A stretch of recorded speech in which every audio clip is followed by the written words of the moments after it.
பல்கலை சமுதாய வானொலி நேயர்கள் அனைவருக்கும் வணக்கங்கள். இன்றைய மருத்துவ நேரம் பகுதியில் ஆயுர்வேத மருத்துவம் குறித்த பல கேள்விகளுக்கு சுவாரஸ்யமான பதில்களோடு இணைகிறார் ஆயுர்வேத மருத்துவர் சுனில் கிருஷ்ணன் அவர்கள். இவர் காரைக்குடியைச் சேர்ந்த ஆயுர்வேத மருத்துவர் மற்றும் சிறந்த எழுத்தாளர். நவ காந்தியவாதியான இவர் 2018ஆம் ஆண்டு தன்னுடைய முதல் சிறுகதை தொகுப்பான அம்பு படுக்கை என்ற நூலுக்கு இளம் எழுத்தாளர்களுக்கு சாகித்ய அகாடமி வழங்கும் யுவ புரஸ்கார் விருதை பெற்றார். மேலும் இவரின் படைப்புகள் அம்பு படுக்கை, விஷக்கிணறு இவரது சிறுகதை தொகுப்புகள், நீலகண்டம் என்ற நாவல், அன்புள்ள புல்புல் என்ற தலைப்பில் காந்திய கட்டுரைகள், இந்து ஞானம் ஒரு எளிய அறிமுகம், சுதந்திரமும் சமூக நீதியும், காந்தி எல்லைகளுக்கு அப்பால் போன்ற மொழியாக்க நூல்களையும் வெளியிட்டுள்ளார். வளரொலி என்ற தலைப்பில் நேர்காணல்கள் மற்றும் விமர்சனங்களின் தொகுப்பையும் வெளியிட்டுள்ளார். 2011ஆம் ஆண்டு காந்தி இன்று எனும் வலைப்பூவை தொடங்கி காந்தியியம் குறித்த கட்டுரைகளை எழுதி வருகிறார். மேலும் காந்தியியம் குறித்த பலர் எழுதிய கட்டுரைகளையும் மொழிபெயர்த்துள்ளார். தற்போது நம் அழகப்பா பல்கலை சமுதாய வானொலியில் ஆயுர்வேதம் குறித்த பல சிறப்பான தகவல்களோடு இணைகிறார் மருத்துவர் சுனில் கிருஷ்ணன் அவர்கள். இவருடன் சந்தித்து உரையாடுபவர் முனைவர் சி. சுமதி அவர்கள். வாங்க நேயர்களே, நம்ம நிகழ்ச்சியை கேட்கலாம். வணக்கம் சார். வணக்கம். அழகப்பா பல்கலை சமுதாய வானொலி நேயர்களுக்கு வணக்கம். நீங்கள் பிறந்து வளர்ந்தது எல்லாமே காரைக்குடி தானா, இல்லை உங்களுடைய பூர்வீகம் எது? உங்களுடைய பள்ளி கல்லூரி படிப்பு இதை பற்றி கொஞ்சம் பகிர்ந்துக்குங்க சார். எனக்கு சொந்த ஊர் அப்படின்னா, சொந்த ஊர்னு சொல்கிறது அப்பாவுடைய ஊரை தான் நம்ம சொந்த ஊர்னு சொல்லுவோம். பூர்வீகம்னு சொல்கிறது அது அரிமளம் அப்படின்னு சொல்லக்கூடிய ஒரு ஊர். இங்கேருந்து ஒரு 40 கிலோமீட்டரில் இருக்குது. ஆனால் நான் படித்தது வளர்ந்ததெல்லாம் இங்கே தான். பிறந்தது அஃப்கோர்ஸ் அம்மா வீட்டில் அந்த சைடு பிறந்திருப்போம். நான் காரைக்காலில் பிறந்தேன். நான் படித்தது ஒரு எல்கேஜிலேருந்து 12வது வரை இங்கே முத்தியாழப்பா மெட்ரிகுலேஷனில் தான் படித்தேன், கோட்டையூரில். அதுக்கு பிறகு கல்லூரி சென்னையில் ஸ்ரீ சாய்ராம் ஆயுர்வேதா மெடிக்கல் காலேஜ்னு இருக்குது. சாய்ராம் பொறியியல் கல்லூரியோடைய அதே வளாகத்தில் இருக்குது. அங்கே 5.5 வருஷம் ஆயுர்வேத படிப்பு இருக்குது. அது படித்தேன். அது படிச்சுட்டு திரும்ப இங்கே 2009 இங்கே தான் இருக்கேன். டாக்டர், இந்த மருத்துவத்துறை இதை நீங்கள் தேர்ந்தெடுத்தீங்களா இல்லை மருத்துவத்துறை உங்களை தேர்ந்தெடுத்துக்குச்சா? இந்த கேள்வியை உங்களை கேட்கறதுக்கான காரணம் நீங்கள் பாரம்பரியமாக மருத்துவ குடும்பத்துலேருந்து வந்திருக்கீங்க, எழுத்தாளராக வேற இருக்கீங்க. அதனால் இந்த துறையை நீங்கள் விரும்பி தேர்ந்தெடுத்தீங்களா, இல்லை குடும்பத்தில் அப்பா தாத்தா இவங்க மருத்துவர்களாக இருந்ததுனால ஆட்டோமேட்டிக்காக அதுக்குள்ளே வர்றதுக்கான வாய்ப்பு அமைஞ்சதா? நம்ம பார்த்து வளர்கிறோம். இப்போ தாத்தா அப்பாவெல்லாம் பார்த்து வளர்கிறோம். அதனால் இயல்பாகவே ஒரு மருத்துவராக ஆகணுங்கிற ஒரு உந்துதல் இருக்குது. ஆனால் ஒரு விஷயம் என்னென்னா, நான் இந்திய மருத்துவம் படிக்கணுங்கிற ஆசையில் எனக்கு அப்போ இல்லை. எனக்கு தாத்தாலாம் சட்டையெல்லாம் போட மாட்டார், துண்டை மட்டும் போத்திக்கிட்டு போவார், இப்படியே பார்ப்பார், நாடி பார்ப்பார். ஸோ அது என்ன நாம் அதெல்லாம் பண்ணக்கூடாது. நாம் நல்லா நீட்டாக கோட் ஷூட் போட்டு ஒரு ஸ்டெத்து வச்சுக்கிட்டு எல்லாம் அறுவை சிகிச்சை பண்ணிவிட்டு இந்த மாதிரி இருக்கணுங்கிறது, அதாவது நவீன மருத்துவம் தான் படிக்கணும், இது பண்ணக்கூடாது அப்படிங்கிற அந்த மைண்ட் செட் இருந்துச்சு. அதுக்கு பிறகு மதிப்பெண்ணில் நமக்கு நான் என்ட்ரன்ஸில் அப்போ என்ட்ரன்ஸ் வந்துச்சு. என்ட்ரன்ஸில் மதிப்பெண் எடுத்தேன். ஆனால் என் கையெழுத்து கொஞ்சம் ரொம்ப சுமாராக இருக்கிறனால டோட்டல் அந்த கட் ஆஃபில் எம்பிபிஎஸ்க்கான கட் ஆஃப் எனக்கு கிடைக்கல. அப்போ இயல்பாக என்ன பண்ணலாம் அப்படின்னு யோசிக்கும்போது சித்த மருத்துவம் ஆயுர்வேத மருத்துவம் ரெண்டுமே கிடைக்கக்கூடிய வாய்ப்பு இருந்துச்சு. அப்போ ஆயுர்வேத மருத்துவத்துக்கு அரசு கல்லூரி கிடையாது. இன்னும் இதனுடைய இது கொஞ்சம் கூடுதலாக இருக்கும் அப்படிங்கிறதுனால ஆயுர்வேதம் எடுத்துக்கலாம் அப்படிங்கிறது ஒரு மாதிரி ஒரு கன்வின்ஸ் ஆகி தான் எடுத்தேன். ஆனால் பெருசாக ஒன்றும் யாரும் ஃபோர்ஸ்லாம் பண்ணலை, ஒன்றும் பண்ணலை. கொஞ்சம் அந்த சமயத்தில் நம்ம இதுக்குள்ளே வரணுமா வேணாமா அப்படிங்கிறது இருக்குது. ஏன்னா இன்னொரு பிரச்சனை இருக்குது. எனக்கு பொதுவாக கொஞ்சம் கணக்கு வேறு கொஞ்சம் பிரச்சனைங்கிறதுனால அதனால் இன்ஜினியரிங்லாம் போய் படிக்க முடியாது. ஓகே, அப்போ இதே எடுத்துக்கலாம், இது கிடைக்குதுங்கிறனால இதே எடுத்துக்கலாம் அப்படின்னு சொல்லி ஒரு விருப்பத்தோடு தான் எடுத்துக்கிட்டேன். ஒரு பெரிய ஒரு எதுவும் கிடையாது. உங்களுடைய பரம்பரையாக உங்களுக்கு அந்த மருத்துவ தொழில் பார்த்துட்டு இருந்ததுனால அவங்களுடைய அனுபவங்கள் உங்களுக்கு சேர்ந்ததா? பகிர்ந்துக்கிட்டு இருக்காங்களா, இல்லை அவங்க மருத்துவம் பார்க்குறத சின்ன வயசுலேருந்து பார்த்துருக்கீங்களா? அது இப்போ நீங்கள் படித்து அந்த மருத்துவம் பார்க்குறதுக்கு எந்த வகையில் உதவியாக இருக்குது? ஒன்று எங்கள் அப்பா ரொம்ப சின்ன வயசுல இறந்துட்டார். அதாவது எனக்கு 8 வயசு இருக்கும்போதே அவர் இறந்துட்டார். அதனால் அவர் எப்படி மருத்துவம் பார்த்தாரு அப்படிங்கிறத திரும்ப திரும்ப நான் நிறையா கேள்விப்பட்டுகிட்டே இருக்கேன். அதுக்கப்புறத்துலேருந்து இப்போ வரையும் நிறைய பேர் சொல்லிகிட்டே இருப்பாங்க. ஆனால் தாத்தா பார்த்து நான் பார்த்துருக்கேன். தாத்தாவுக்கு வந்து இந்த நாடியில் வந்து பயங்கர ஒரு எக்ஸ்பர்டைஸ் உண்டு அவருக்கு, நாடி பார்த்து சொல்கிறதுல. நான் பக்கத்தில் இருந்து சில மரணக்குறிகளில் பார்க்குறதுல அதுலேயும் அவருக்கு பயங்கர எக்ஸ்பர்டைஸ் உண்டு. இந்த அம்பு படுக்கை கதையில் வந்து அதை கொஞ்சம் ஹேண்டில் பண்ணியிருப்பேன் என்னோட ஒரு கதையில். அவருக்கு வந்து அதில் குறிப்பாக வந்து இந்த சாக கிடக்குறாங்க அப்படின்னா அவர் போய் பார்த்து கிட்டத்தட்ட நான் பார்த்த வரைக்கும் ரொம்ப துல்லியமாக சொல்லியிருக்கார். இத்தனை மணி நேரம், இத்தனை நாள், அல்ல இப்போதைக்கு ஒன்றுமே ஆகாது, நல்லா பொழைச்சிருவார். இந்த மாதிரி அது எனக்கு ஒரு ஆச்சரியமாக தான் இருக்குது. இப்போ இன்றைக்கு வரைக்கும் அந்த இது எனக்கு வரலை அப்படின்னு தான் நான் சொல்லுவேன். அந்த அவருக்கு இருந்த அந்த நுண்ணுறவா அல்லது அது என்ன ஏதோ ஒரு விஷயம் இருக்குது. அந்த எலிமெண்ட் வந்து ஒரு கல்வி, ஒரு முறையான தர்க்க ரீதியான கல்வி படித்தவங்களுக்கு வந்து ரொம்ப நம்ம வந்து கூராய்வு செய்கிறதுனாலையா என்னன்னு தெரியல. ஆனால் வந்து அவர் அந்த நாடி பார்க்கக்கூடிய விஷயத்த வந்து நான் பார்த்துருக்கேன். அவர் எனக்கு சொல்லிக் கொடுக்க முயற்சிலாம் பண்ணார். அதான் நான் வழக்கம் போல் நான் சொன்ன மாதிரி நான் அப்போ வந்து இந்த எம்பிபிஎஸ்ங்கிற இந்த மோட்லேயே இருந்ததுனால ரொம்ப காதில் வாங்கிக்கல. ஆனால் ஒரு விஷயம் அவர்கிட்டருந்து நம்ம மெயினாக சொல்லணும் அப்படின்னா, அவர் வந்து ரொம்ப பேஷண்ட் சென்ட்ரிக்கான ஒரு வைத்தியராக இருந்திருக்கார். அவர்கிட்டருந்து நான் கற்றுக்கிட்ட முதல் அல்லது ரொம்ப முக்கியமான விஷயங்கிறது வந்து, மருத்துவ முறைகளில் நாங்கள் எங்களுக்குன்னு சில ட்ரெடிஷ்னலாக சில ஃபார்முலேஷன்ஸ் வச்சுருக்கோம், அதை செய்கிறோம், அது வேறு விஷயம். எந்த ஒரு நோயையுமே எந்த ஒரு பிரச்சனையுமே வந்து நோயாளியினுடைய பார்வையிலேருந்து பார்க்கணும். அதாவது அவருக்கு இது பெனிஃபிட்டாக இருக்குமா, எனக்கு இது லாபகரமாக இருக்குமாங்கிறது பார்க்கக்கூடாது. அது லாபகரங்கிறது வந்து பணம் மட்டும் கிடையாது. சில நேரத்தில் நம்ம வந்து ஒரு ரேரான டிசீஸ் வந்தால் எக்ஸ்பெரிமெண்டலாக சில இது பண்ணலான்னு நினைப்போம், ஏதாவது ஒரு விஷயம் புதுசாக ட்ரை பண்ணலான்னு நினைப்போம். இந்த மாதிரியெல்லாம் ஏதாவது செய்யும் பொழுது அதனால் வந்து இந்த நோயாளிக்கு நன்மை ஏற்படுமா, அவருக்கு அவருடைய துன்பத்திலிருந்து விடுதலை கிடைக்குமா, அல்லது அந்த துன்பத்தினுடைய பாரத்திலிருந்து அவருக்கு வந்து அதை குறைக்க முடியுமா அப்படிங்கிறது தான் அவருடைய பார்வையாக இருக்கும். ஸோ இந்த பார்வை இருக்கும்போது என்னன்னா, உங்களுக்கு வந்து நவீன மருத்துவத்தை வந்து நீங்கள் எதிரியாக பார்க்க மாட்டீங்க, அல்லது எந்த ஒரு மருத்துவத்தையுமே வந்து உங்களுக்கு அந்நியமாகவோ எதிரியாகவோ பார்க்க மாட்டீங்க. எதில் உங்களுக்கு பெஸ்ட்டு சொல்யூஷன்னு நீங்கள் நினைக்கிறீங்களோ அதுக்கு வந்து அவங்கள வந்து வழிகாட்ட முடியும். இதில் வந்து நாம் நம்மளுடைய மேதமையை அல்லது மருத்துவ முறையினுடைய மேன்மையை வந்து நிரூபிக்கணும் அப்படிங்கிற ஒரு முரட்டுத்தனம் வந்து அவர்கிட்ட கிடையாது. அவர் வந்து பார்ப்பார், தன்னால் தன்னோட எல்லை என்னங்கிறது அவருக்கு நிறையா கரெக்டாக தெரியும். ஸோ வந்து ஒரு இந்திய மருத்துவர்களுடைய பெரும்பாலான பிரச்சனை என்னென்னா, அவங்க வந்து தங்களை பற்றிய ரொம்ப ஒரு உயர்வு மதிப்பீடு வச்சுருக்காங்க. தங்களுடைய எல்லை என்னங்கிறது வந்து அவங்களால புரிஞ்சிக்க முடியல. எய்ட்ஸ்லேருந்து டவுன் சிண்ட்ரோம் மாதிரியான இந்த மாதிரியான நோய்கள்லேருந்து கூட இதெல்லாம் வந்து குணப்படுத்துகிறேன் அப்படின்னு நம்ம வந்து சில கிளைம்ஸில் வந்து கேட்குறோம். அதுதான் பிரச்சனைக்குரிய ஒரு விஷயமா இருக்குது. இதைத்தான் வந்து நவீன மருத்துவர்களும் வந்து கிரிட்டிசைஸ் பண்ணுறாங்க. அப்போ நமக்கு வந்து நம்மளுடைய எல்லை தெரிஞ்சிருக்கணும், எந்த இடத்துல வந்து பாலை பாஸ் பண்ணணுங்கிறது வந்து நமக்கு தெரிஞ்சிருக்கணும். இதை வந்து நான் வந்து என்னுடைய தாத்தா கிட்டேருந்து நான் பெற்றுக்கொண்ட மிக முக்கியமான ஒரு மதிப்பீடாக நான் பார்க்குறேன். நோயாளிக்கு பெனிஃபிட்டா இது ரொம்ப ரொம்ப ரேரான ஒரு விஷயமா இருக்குது. வென் பிரீத் பிகம்ஸ் ஏர்னு பால் கலாநிதி எழுதியிருப்பார். அந்த டாக்டர் வந்து ஒரு பேஷண்ட்டாக வரார் அதே இடத்துக்கு, நியூரோ சர்ஜன். அவர் திரும்ப வரும்போது எதெல்லாம் வந்து அவர் ஒரு பேஷண்ட்டுக்கு, ஒரு நோயாளிக்கு வந்து அட்வைஸ் பண்ணாரோ அது எதுவுமே அர்த்தம் இல்லை அப்படின்னு அவர் உணர்வார் அந்த இடத்துல. அப்போது அந்த நோயாளிக்கான பெனிஃபிட் அப்படின்னு பார்க்குறது இன்றைக்கி இருக்கிற நவீன மருத்துவத்தில் ரொம்ப குறைவாக இருக்கிறதா தான் நான் நினைக்கிறேன்.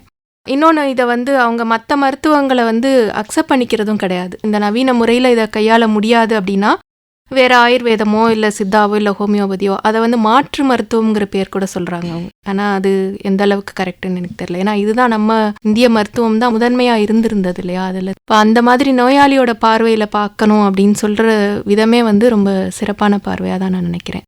நான் கேள்விப்பட்டிருக்கேன், அரிமளம் வைத்தியர் அப்படின்னு ரொம்ப ஃபேமஸாக சொல்லுவாங்க அப்போல்லாம். இங்கே எங்கள் ஊர் பக்கத்தில் இருந்தே எல்லாருமே வந்து இங்கே பார்க்க முடியாத, ஆங்கில மருத்துவத்தில் பார்க்க முடியாத நிறைய பேர் நோயாளிகளை வந்து அங்கே அழைச்சிட்டு வருவாங்க. அரிமளத்துக்கு போனால் சரியாயிரும் அப்படின்னு சொல்கிற அந்த பேர் வந்து வைத்தியத்துக்கே அந்த ஊர் வந்து இதனால தான் ஃபேமஸாக இருந்ததுன்னு நான் நினைக்கிறேன். சரக்கர் வந்து ஒரு சரக்க சம்ஹிதைன்னு ஒன்று இருக்குது. அது ஆயுர்வேதத்தினுடைய ஒரு பெரிய ஒரு முப்பெரும் நூல் எழுதின ஒரு ஆள். அவர் வந்து 2ஆம் நூற்றாண்டு பிசியில் வாழ்ந்தவர், அந்த காலகட்டத்தில் இருந்தவர். அவர் வந்து சில ஒரு விழுமியங்களை கொடுக்குறார். எப்படி என்னென்ன பண்ணணும், மருத்துவர் எப்படி இருக்கணும் அப்படின்னு சொல்லும் போது அதில் ஒரு விழுமியமாக வந்து என்ன சொல்கிறாருன்னா, 2 விழுமியாக சொல்கிறாரு. ஒன்று வந்து நோயாளியை உன்னுடைய ஆத்மாவத்து உபாச்சாரத்தை, அதாவது உன்னை போலவே நீ வந்து நோயாளியை நடத்து அப்படின்னு சொல்கிறார். உன்னை போலவே நோயாளியை நடத்துங்கும் போதே அது ஒரு பயங்கர இதுவாக இருக்குது. இப்போ நாம் இந்த இப்போ பால் கலாநிதியோடைய எக்ஸாம்பிள் சொல்லிங்களா, நாம் நமக்குன்னு என்னென்ன செஞ்சுக்குவோம் அப்படின்னு யோசித்தோன்னா இது ஒரு விஷயம். இதோட இன்னும் ஒரு படி மேலே எங்கே போவார் அப்படின்னு சொன்னார்னா, தன் புத்திரவத்து உபாச்சாரம், அதாவது ஒரு பையனை மாதிரி நடத்து அப்படின்னு சொல்கிறார். நமக்கு கூட சில நேரங்களில் நமக்கு ஒரு செல்ஃப் ஹார்மிங் டெண்டன்சி இருக்குது. ஆனால் நம்மளுடைய சொந்த ரத்தத்துலேருந்து வந்த ஒரு குழந்தைக்கு நம்ம என்ன பண்ணுவோம், ஒரு தேவையில்லாமல் ஒரு எக்ஸ்ரே எக்ஸ்போஷர் கொடுப்போமா, தேவையில்லாமல் ஒரு scan exposure, CT scan MRI scan கொடுப்போமா, தேவையில்லாமல் பிளட் டெஸ்ட் எடுக்க வைப்போமா, தேவையில்லாமல் இதெல்லாம் செய்ய வைப்போமா. இதெல்லாம் ஒரு மருத்துவத்தினுடைய உச்சகட்ட விழுமியமாக இதை பார்க்கலாம். அஃப்கோர்ஸ் இதில் நம்ம எமோஷ்னலாக இருக்கிறது, எமோஷ்னலாக அட்டாச் ஆகிறது ஆகக்கூடாது, அதை பற்றி நான் இதை சொல்லலை. ஆனால் ஒரு ஒரு சொந்த பையனை மாதிரி ஒரு நோயாளியை நடத்துறது அப்படின்னு ஒரு ஐடியா இருக்குது அப்படின்னா, அந்த ஐடியா அதை அப்ளை பண்ணி பார்த்தோன்னா அதோடைய அர்த்தம் ரொம்ப பல தளங்களில் விரிஞ்சிக்கிட்டே இருக்குது. நடைமுறையில் அது ரொம்ப கஷ்டம்தான். இதில் நம்ம மருத்துவ முறை சார்ந்த விமர்சனங்கிறது இல்லை. இப்போ நம்ம உதாரணமாக சென்னையில் டாக்டர் தம்பையான்னு சொல்லிட்டு ஒரு பெரிய ஃபேமஸான ஸ்கின் டாக்டர் இருந்திருக்காரு. அப்புறம் நம்ம நவீன எழுத்தாளராக இருந்த சார்வான்னு சொல்லிட்டு ஒரு ரைட்டர், அவர் ஹரி சீனிவாசன் ஒரு தோல் மருத்துவராக இருந்திருக்காரு. அவர் அவ்வளோ விஷயங்கள் பண்ணியிருக்காரு.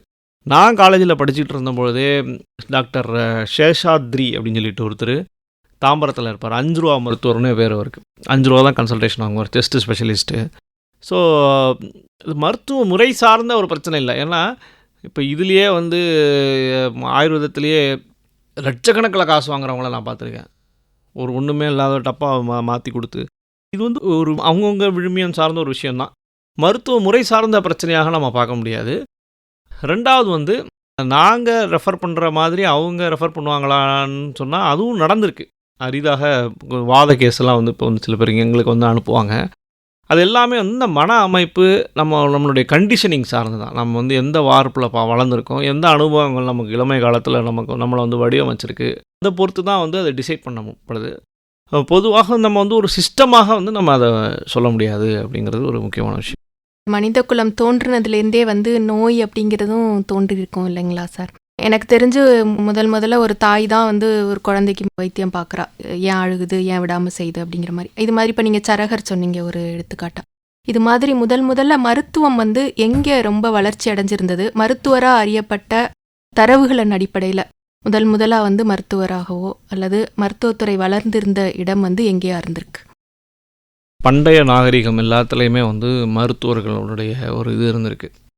மெசபடோமியன் ஆகட்டும், நம்ம சிந்து சமவெளி நாகரிகமாகட்டும், கிரேக்க நாகரிகமாகட்டும், எல்லாத்துலேயுமே ஆர்கனைஸ்டு சிஸ்டம் ஆஃப் மெடிசினுக்கான இது இருக்குது. இப்போ உதாரணமாக சொல்லும்போது முதல் மருத்துவர் அப்படிங்கிறது நம்ம நேச்சுரோபதியினுடைய ஒரு கோட்பாடை எடுத்துக்கலாம். நம்ம எல்லாருக்குள்ளேயுமே ஒரு மருத்துவன் இருக்கான் அப்படிங்கிறதான். இப்போது ஒரு நாய் தனக்கு உடம்பு முடியலன்னு வச்சுக்கோங்க, அது பட்டினி கிடக்கும், சாப்பாடு சாப்பிடாது, குறிப்பிட்ட சில இலைகளை போய் சாப்பிடும், சாப்பிடும், தானே தன்னை சரிப்படுத்திக்கும். எந்த நாயாவது வாலண்டரியாக விஷம் சாப்பிட்டு, எருக்க சாப்பிட்டு, அல்லது ஊமத்தை அல்லது மாடோ எது வேணாலும் வச்சுக்கோங்க, மாடோ இதுவோ, அது வாலண்டரியாக போய் ஊமத்தையை சாப்பிட்டு செத்து போச்சு, அல்லது ஒரு அரளியை சாப்பிட்டு செத்து போச்சு நம்ம கேள்விப்பட்டிருக்கோமா?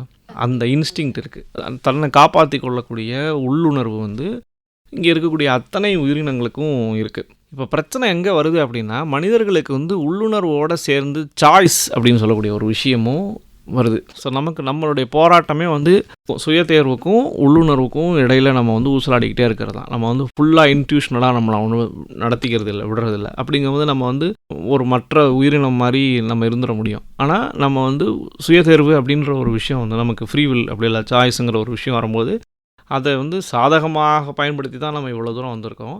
அதை பாதகமாகவும் பயன்படுத்துகிறோம். நமக்கு இன்னென்ன உணவுகள் பிரச்சனையாக இருக்குங்கிறது நமக்கு தெரியும், ஆனால் வில்ஃபுல்லாக தான் நம்ம அதை மீறுறோம். ஸோ நம்ம எல்லாருமே முதல் மருத்துவங்கிறது முதல் உயிர்லேருந்துன்னு வச்சுக்கலாம்.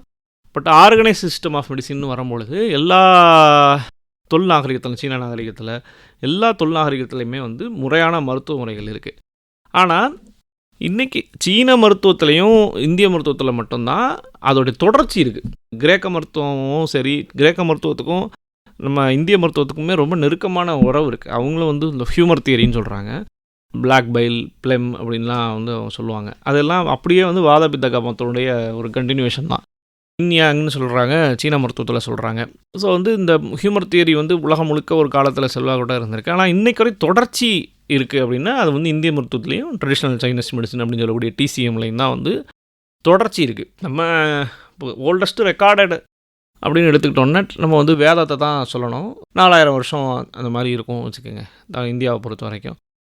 தொல்லியல் சான்றில் எடுத்துக்கிட்டோம்னா தொல்லியல் சான்றுலையும் நம்ம வந்து மருத்துவத்துக்கான வேறு வேறு இந்த ட்ரெப்பனட்டோமின்னு சொல்லக்கூடிய ஸ்கல்லில் ஓட்டை போட்டு அது எதுக்காக போட்டிருக்காங்கன்னு தெரில, மேஜிக்கலாக இருந்திருக்கலாம், ரிச்சுவலாக இருந்திருக்கலாம். அப்போ பழைய காலத்தில் வந்து மருத்துவம் வந்து மேஜிக் ஒரு ரிலீஜியஸாக தான் இருக்குது. அதாவது மாந்திரிகமும் மருத்துவமும் கலந்து தான் இருந்திருக்கு. விச் டாக்டர்னு சொல்லக்கூடிய, ஷமன் டாக்டர்னு சொல்லக்கூடிய இந்த மாதிரி ஒரு அதிமானோட ஆற்றல்களை வழியாக வந்து மனிதர்களை குணப்படுத்துறது அப்படிங்கிற மாதிரி, அது மந்திரமாக இருக்கலாம், ஏதோ ஒரு மந்திரிச்சு கட்டுறதா இருக்கலாம், இந்த மாதிரி வந்து தொடக்கத்தில் இருந்திருக்கு. வேதத்துலேயுமே நம்ம பார்க்கக்கூடியது வந்து இந்த மாதிரியான ரெஃபரன்ஸ் தான். ஆனால் ஒரு சில ரெஃபரன்ஸ் இருக்குது. அது என்னென்னா, இப்போ உதாரணமாக அதர்வேதத்தில் ஒரு ஆயுர்வேதம் வந்து அதர்வேதத்தினுடைய ஒரு பகுதியாக சொல்லப்படுது, இல்லை உபவேதமாக சொல்லப்படுது.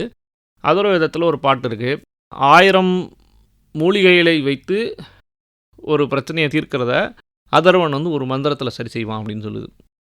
அப்போ என்ன இதை காட்டுதுன்னா, அந்த அதர்வ வேதமோட இந்த ட்ரெடிஷன் இருக்கிறதுக்கு முன்னாடியிலேருந்தே மூலிகைகளை வந்து மருத்துவ முறையாக பயன்படுத்தக்கூடிய ஒரு ட்ரெடிஷன் அங்கே இருந்திருக்கு. ஸோ இது நமக்கு வந்து பெரிய ட்ரெடிஷன் இங்கே இருக்குது. கிளாசிக்கல் டாக்டர்ஸ், அதாவது நம்ம இந்திய மருத்துவத்தில் எடுத்துக்கிட்டோன்னா புத்தரை வந்து ஒரு மருத்துவர் மாதிரி சொல்லலாம். புத்தர் வந்து புத்தர் இருக்கார். ஜீவகர்னு சொல்லக்கூடிய சீவகர் அப்படின்னு சொல்லுவோம். ஜீவகர் அவர் வந்து ஒரு ஆஜீவகம் அல்லது பௌத்தத்தோட தொடர்புடைய ஒரு ஆளுமையாக இருக்கார். சுஸ்ருதர்னு சொல்லக்கூடியவர், சரக்கர்னு சொல்லக்கூடியவங்க, இவங்க எல்லாருமே பிசியில் இருந்த ஒரு பெரும் வைத்தியர்களாக இங்கே சொல்லலாம். மேற்கில் வந்து அதாவது ஹிப்போக்ரேட்டஸும் சுஸ்ருதரும் கிட்டத்தட்ட ஒரே காலகட்டத்தை சேர்ந்தவங்க. கிரேக்க மருத்துவத்தில் நம்ம இன்றைக்கி ஹிப்போக்ரேட்டஸ் ஓத்து எடுக்கிறோம் இல்லையா, அவர் மேலே தான் நம்ம வந்து பிரதிஜை எடுக்கிறோம், உறுதிமொழி எடுக்கிறோம். ஸோ அவங்க எல்லாருமே வந்து ஒரு 4th century BCE இந்த மாதிரி ஒரு காலகட்டத்தில் இருக்காங்க. இவங்கெல்லாம் வந்து நட்சத்திர இதுன்னு சொல்லலாம்.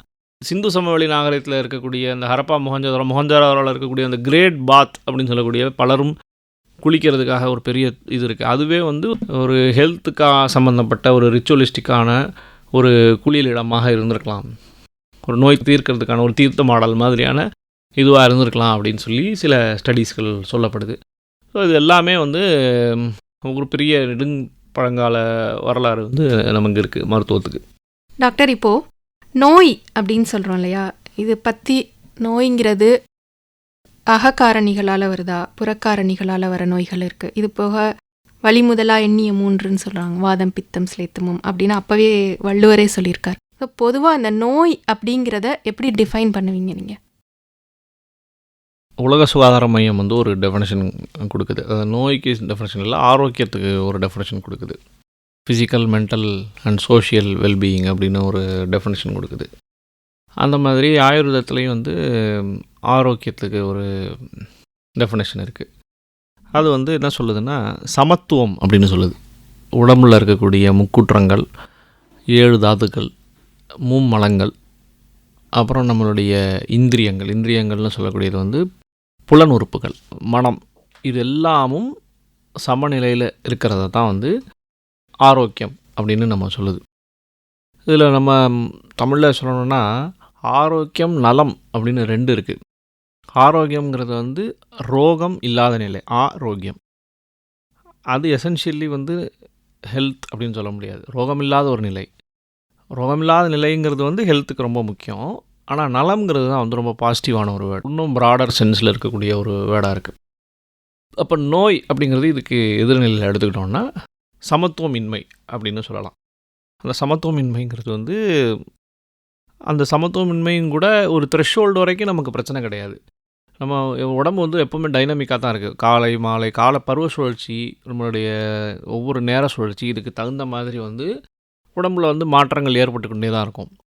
ஆனால் அது ஒரு கட்டுக்குள்ளே இருக்கிற வரைக்கும் அது பிரச்சனை கிடையாது. அது வந்து த்ரெஷ்ஹோல்டை மீறி போகும்போது அந்த சமத்துவமின்மை வந்து ஒரு எல்லைக்கு மேலே போகும்போது தான் அது வந்து நம்ம வந்து நோய் அப்படின்னு. இந்திய மருத்துவத்தில், ஆயுர்வேதத்தில், சித்த மருத்துவத்தில் எல்லாத்துலேயுமே வந்து சமத்துவமின்மையை தான் வந்து நோயாக வந்து நம்ம சொல்கிறோம். அந்த சமத்துவமின்மையை வந்து ரெஸ்டோர் பண்ணுறதுக்கான முயற்சி தான் வந்து சிகிச்சை. அவ்வளோதான். இதுதான் வந்து ஒரு நோயினுடைய ஒரு டெஃபினேஷன். இந்த சமத்துவமின்மை வந்து உடலில் ஏற்படுது அப்படிங்கிறது ஒரு உடலுக்குள்ளே உள்ள மாற்றங்களாலையும் இருக்குது.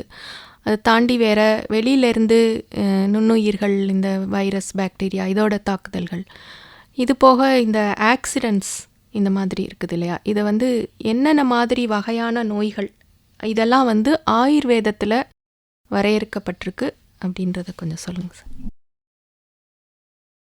அதாவது நோயை வந்து முதல்ல வந்து அதனுடைய அது தோன்றும் இடம் அது பொறுத்து நம்ம பிரிக்கலாம். உடல், மனம் அப்படின்னு 2ஆக பிரிச்சுக்கலாம். உடல்லேருந்து மனதுக்கு போகலாம், மனதுலேருந்து உடலுக்கு வரலாம். இது ரெண்டும் வந்து தோன்றும் இடத்தை பொறுத்து வரக்கூடிய ஒரு பிரிவினை. 2வது வந்து தோன்றக்கூடிய காரணிகளால் வரக்கூடிய பிரிவினை. அது வந்து அதுவும் 2ஆக பிரிக்குது. நிஜம், ஆகந்து அப்படின்னு 2ஆக சொல்லலாம். நிஜம் அப்படிங்கிறது தான் வந்து நம்ம உடம்புக்குள்ளிருந்து வரக்கூடிய மெட்டபாலிக் ப்ராப்ளம், சர்க்கரை நோய், இருதய பிரச்சனைகள், ஸ்ட்ரோக்கு, இந்த மாதிரி இருக்கக்கூடியது எல்லாமே வந்து நம்ம உள்ளிருந்து வரக்கூடிய ஒரு நோய். ஆகந்து அப்படின்னு சொல்கிறது வெளியிலிருந்து நமக்கு வரக்கூடிய நோய். இந்த வெளியிலிருந்து வரக்கூடிய நோயில் வந்து விபத்து, அபிகாத்தம் அப்படின்னு பேர், அதுக்கு அடிபடக்கூடியது விபத்து, அபிகாத்தம் அப்படின்னு சொல்லக்கூடியது. அதுக்கப்புறம் கிருமி, இதுவும் வெளியிலேருந்து வரக்கூடிய ஒரு நோய். இன்னும் இவங்களோட இதில் வந்து அபிச்சாரம்னு சொல்லக்கூடிய இந்த பிளாக் மேஜிக்கையும் வந்து இவங்க இன்வால்வ் பண்ணுறாங்க. அதுவும் வெளியிலேருந்து வரக்கூடிய ஒரு நோயாக கருதுகிறாங்க. ஸோ இது வந்து இந்த அடிப்படையிலான ஒரு பிரிவினை. நோய் காரணி வழியாகவும் நோய் இருக்கக்கூடிய இடம் வழியாகவும் இதை வந்து 2ஆக பிரிக்க முடியும். அதுக்கப்புறம் நோயினுடைய சிகிச்சையினுடைய வழியாக வந்து நம்ம பிரிக்க முடியும். சுசாத்தியம், கிருச்சிரசாத்தியம், கஷ்டசாத்தியம், அசாத்தியம். ஸோ சுசாத்தியம்னா ஈஸிலி ட்ரீட்டபுள், கிருச்சிரசாத்தியம்னா கொஞ்சம் கஷ்டம் பட் ட்ரீட் பண்ணிடலாம், பெரும்பாலும் சர்ஜிக்கல் கண்டிஷன் இந்த மாதிரி இருக்கக்கூடியது. கஷ்டசாத்தியம் அல்லது யாப்பியம் அப்படின்னு சொல்கிறது ட்ரீட் பண்ண முடியாது, ஆனால் மேனேஜ் பண்ணலாம், சர்க்கரை நோய் மாதிரி.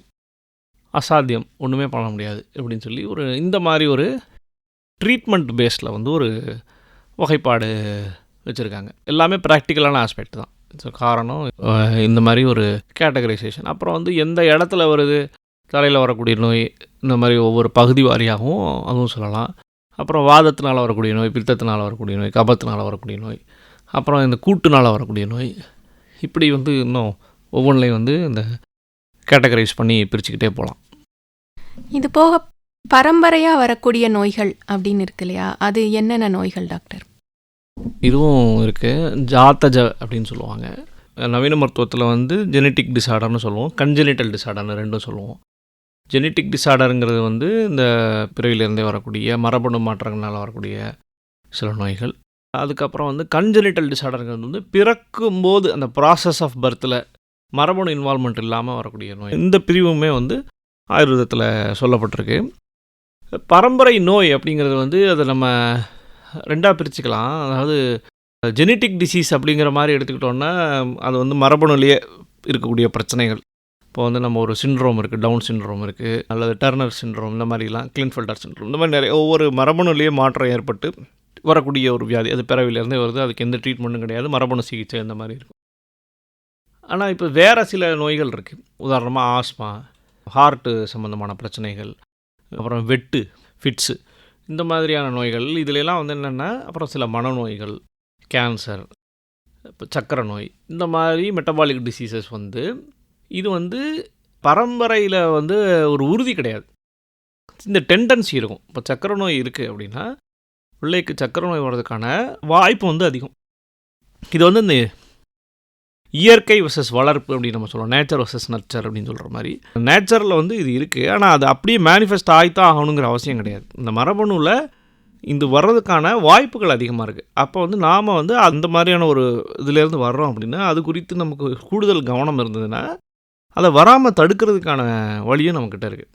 ஸோ ஒரு சக்கரை நோயுடைய பேரண்ட்ஸுக்கு நாம் வந்து பிறந்து வளர்ந்துட்டோம் அப்படின்னா நாம் அதுக்கு தகுந்த மாதிரி நம்மளுடைய உடலை பார்த்துக்கிறது, அல்லது வந்து உணவை பார்த்துக்கிறது, பயிற்சிகள், உடற்பயிற்சி செய்கிறது, இதெல்லாம் நம்ம செஞ்சுக்கிட்டு இருந்தோம்னா அந்த மரபணுனுடைய இதை வந்து அந்த பேர்டன்லேருந்து நம்ம தப்பிச்சிக்க முடியும். அது சசப்டபிலிட்டி தான் அது, அதாவது அது வர்றதுக்கான வாய்ப்புகள் கூடுதலே தவிர நிச்சயமாக வந்து தான் ஆகும் அப்படின்னு நம்ம வந்து சொல்ல முடியாது. அந்த மாதிரி சில நோய்களை வந்து மரபணு ரீதியாக இது வந்து சொல்லுது. ஆயுர்வேதத்துக்கு வந்து இந்த இந்திய மரபணுடைய நம்பிக்கை இருக்கிறதுனால கர்ம கோட்பாடில் அதுக்கு ஒரு நம்பிக்கை இருக்குது. சில நோய்கள் வந்து நம்மளுடைய பூர்வ பிறப்பில் இருக்கக்கூடிய கர்மத்தினுடைய விளைவு, அல்லது இந்த இதில் இருக்கக்கூடிய கர்மத்தினுடைய விளைவு, அதுவும் இருக்குது. அந்த மாதிரியான சில நோய்களும் அதையும் நாம் வந்து ஜன்மாந்தரமாக கொண்டுட்டு வர்றோம் அப்படிங்கிறதும் நமக்கு இந்த நம்பிக்கை வந்து நம்மவே வீட்டிலேயே நம்ம வந்து ஏதாவது ஒரு நோய்னா கூட நம்ம வந்து அந்த கர்மத்தின் மேலே நம்ம சொல்லுவோம். ஸோ அதுவும் ஒரு பாசிபிலிட்டியாக ஆயுர்வேதம் வந்து வைக்குது. நம்ம எல்லாரும் தொடர்ந்து இணைந்திருப்பது அழகப்பா பல்கலை சமுதாய வானொலி. இது காரைக்குடியின் முதல் வானொலி. இன்னைக்கு நம்ம வானொலியில ஆயுர்வேத மருத்துவம் குறித்த பல சுவாரஸ்யமான பதில்களோட இந்த நேர்காணலை கேட்டுட்டு இருக்கோம். இந்த நேர்காணலின் முதல் பகுதி இத்துடன் நிறைவுற்றது. இந்த நிகழ்ச்சியின் தொடர்ச்சியை நம்ம அடுத்தடுத்த நிகழ்ச்சியில கேட்டுட்டே இருக்கலாம். தொடர்ந்து கேட்டுக்கொண்டே இருங்கள். இது அழகப்பா பல்கலை சமுதாய வானொலி. இந்த நிகழ்ச்சி பற்றிய கருத்துக்கள், பின்னூட்டங்கள் நீங்க பகிரணும்னு விரும்புனீங்கன்னா மறக்காம kam.radio@alagappa.university.ac.in அப்படிங்கிற மின்னஞ்சல் முகவரிக்கு உங்களுடைய கருத்துக்களை அனுப்புங்க. நன்றி நேயர்களே.